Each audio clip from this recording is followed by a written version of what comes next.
La chose que j'aimerais que mon pays s'inspire de la Chine, c'est la méritocratie.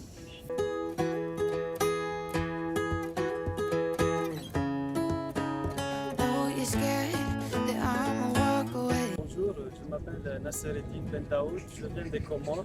Je suis venu en Chine en 2015 et j'ai fait mon bachelor ici à Beihang Université. Et j'ai continué le master en 2019 jusqu'à 2022. Là maintenant, je viens de finir mes études de master. Don't think you're good enough. Ce que j'ai appris pendant que j'étais bachelor, étudiant bachelor, j'ai appris la conception des plans des avions. Et au master, j'ai décidé de prendre solide mécanique parce que voilà, j'ai vu que j'étais bon en solide mécanique. C'est en quelque sorte pour étudier les matériaux qui ont été utilisés dans l'avion pour construire l'avion.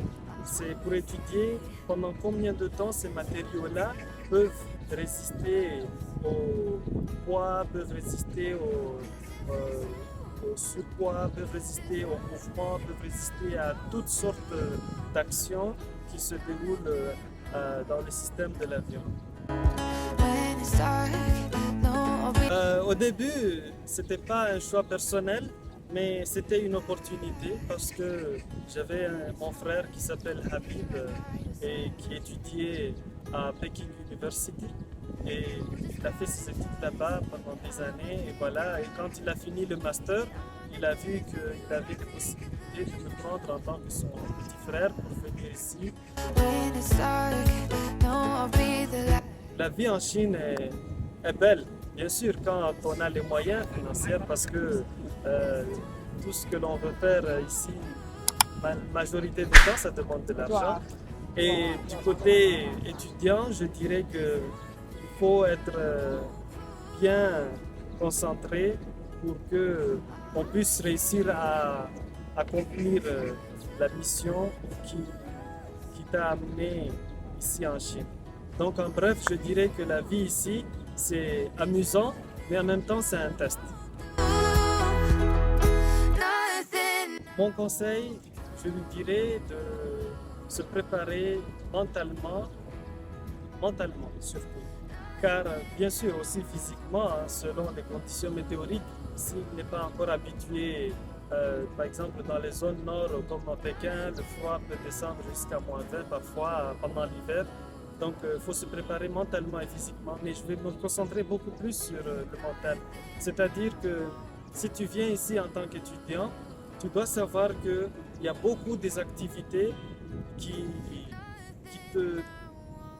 qui pourront te, en quelque sorte, te distracter un peu, de ne pas être sérieux dans les études. Tu rencontreras des amis qui viennent de diverses nations et qui pourront par exemple t'influencer comme quoi viens on va aller en boîte ou bien viens on va aller où alors que tu as des travaux à faire. Donc si tu leur écoutes très souvent tu finiras par avoir du retard dans les cours et ça pourrait risquer de affecter sur tes résultats. Si on parle du côté des études, je dirais que j'aime bien la manière dont on nous apprend, bien que bon, il y en a certains petits défauts car les Chinois et les étrangers ne bénéficient pas de la même façon des connaissances. Les Chinois, je crois qu'on leur montre beaucoup plus de détails par rapport à nous, les étrangers. Bon, la raison, je ne sais pas, mais sur le côté autre que les études, je dirais que j'aime beaucoup le développement du pays. Je vois que c'est un pays exemplaire où des problèmes comme les transports, des problèmes qu'on rencontre souvent parfois ailleurs, c'est vraiment pas du tout, on ne le rencontre pas vraiment ici. Et j'aime la façon dont le pays est bien organisé. J'aime surtout aussi la sécurité, surtout ici à Pékin où j'ai passé la majeure partie de ma carrière scolaire. Car ici, on peut sortir même 3 heures du matin, 2 heures du matin ou 4 heures du matin. passer toute la nuit dehors et on ne trouve pas quelqu'un qui vient t'agacer ou bien Donc j'aime surtout la sécurité, j'aime les endroits publics où l'on va pour s'amuser, comme Tiananmen, Beijing Zoo, etc., etc.